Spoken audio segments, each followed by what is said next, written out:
left of Kuf Tzadik Zayin. We're in the Maharal.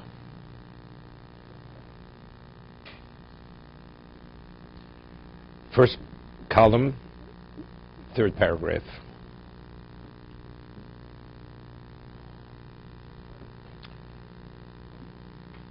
We spoke about the four characteristics. The person learns to Lishma, he comes upon them.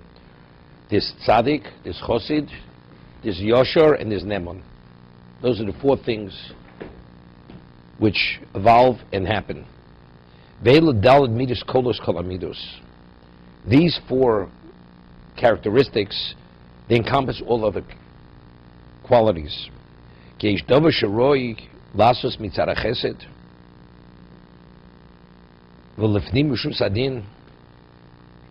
certain things we do because it's chesed. We go beyond our level of obligation. It's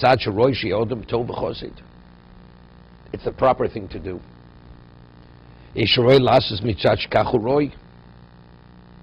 And the other things you do because it's the right thing to do. It's correct behavior. See, there's certain things people do, it's correct, but the average person doesn't do it because he's not a chosid. Chosid means he goes beyond. There are other things it's appropriate to do, which every decent person should do. Midazos ben ha-chosid ben ha-yosher.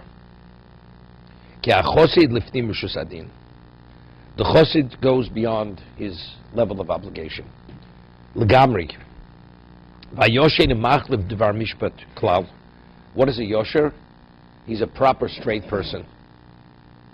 He'll never ever do anything wrong. He always does the right thing. Does he go beyond doing the right thing? No, but he's yosher. Person's yosher, he has yashrus, as we say. He plays it straight. You never have to worry when you deal with this person. Anything will be done inappropriately. But is he going to give you his right arm? He's not going to give you his right arm. But he'll give you whatever you're supposed to get. Ve'ilu tzadik hu osa davar roi afal gav she'enu mishpat. He's saying it differently. He says tzaddik, he does everything which is appropriate, although it's not, justice doesn't demand it. However, gam einu chasidus legamri shu lifnim rishus adin. I think what he means, the tzaddik is just more exacting in doing the right thing. A proper person, a straight person, does everything right. Does he do it perfectly right? Maybe not, because he's not a tzaddik, but he's a straight person.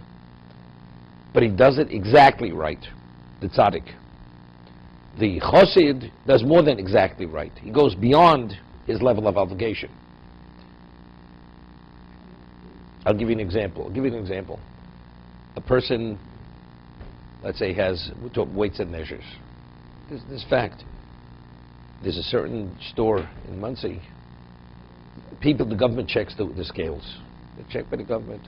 It's okay. And he always makes sure to have it, even if, let's say, the inspector would be late, he'll call up, make sure. That person is what? That's yosher. The straight person does everything. There are other people that he's always worried that maybe he's short-weighting the person, so he'll always give you an extra 2 ounces. Always a little bit more. He'll take off for the cellophane, for the packaging, well, whatever it is. That's chosid. You know what I mean? It's not expected. Man that doesn't want to do anything, even to be considered doing the wrong thing. This is beyond. And most times you receive more than rather than less. The tzaddik is somewhere in between that. The tzaddik makes sure that the scale is exact. But if the scale is exact, he doesn't give you more than what you're supposed to get.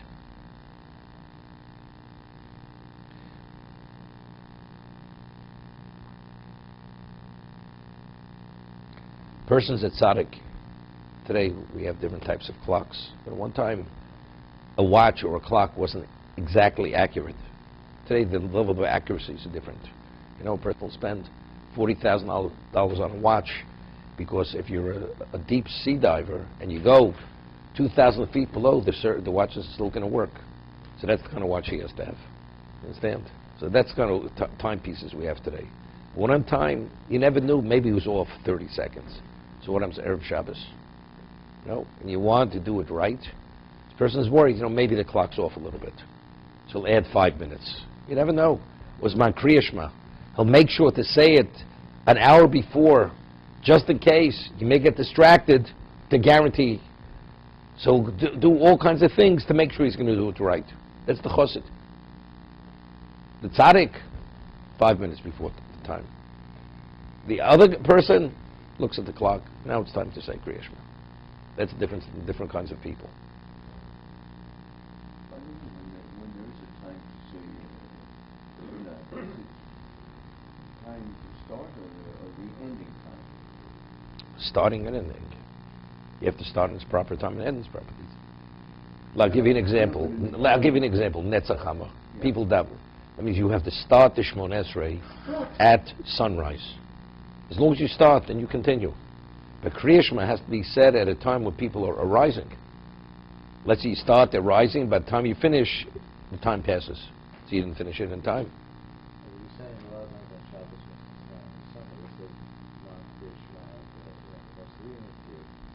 It's later. So I'm explaining it. No. You have to be finished by 9:36. You have to be finished by 9:36. Yeah. Give you an example. That's the second. Yeah.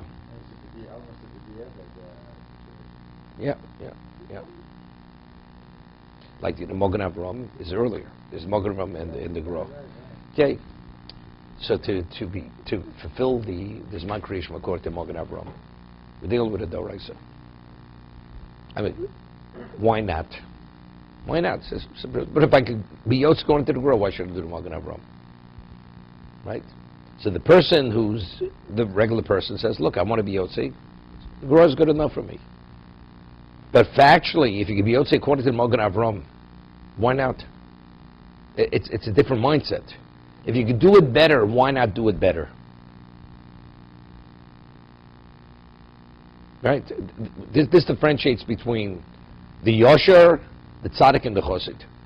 That makes, it's a perspective, how to see things.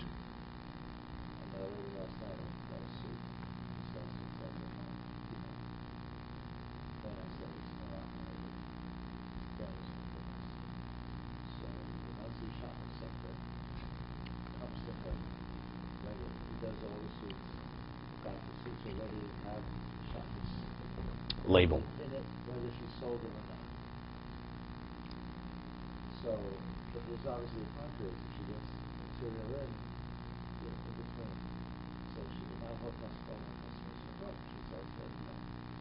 So if she sees somebody is not. She'll take the label out. She tells the person before she sells them the suit, because I see there's a little alteration that has to be done. It's a little off. I give it to my teller and pick it up next week. The person says, fine. That's what she does. Just has it checked. She personally will have the shop. So that's that. Yeah. If there is, it's checked. Have it. But sometimes, even you never know. Then with China or Italy, sometimes they run out of the cotton lining and they put a linen line in. We'll see. They do it. I'll have to. They don't tell you. They do. So 95% of the suits are fine. No, but I'm saying that's tzaddik. Yeah, That's tzaddik. I mean, because that's your concern for somebody else's Yiddishkeit. It's not only your own. That's what we call zikir rabbi.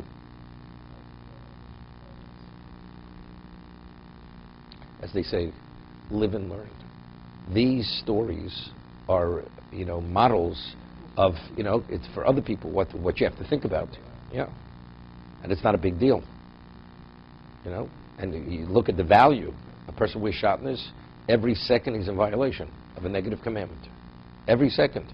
So by you checking, make sure it's not, you're preventing that person from, even though it's inadvertent, but factually he's continuously in violation.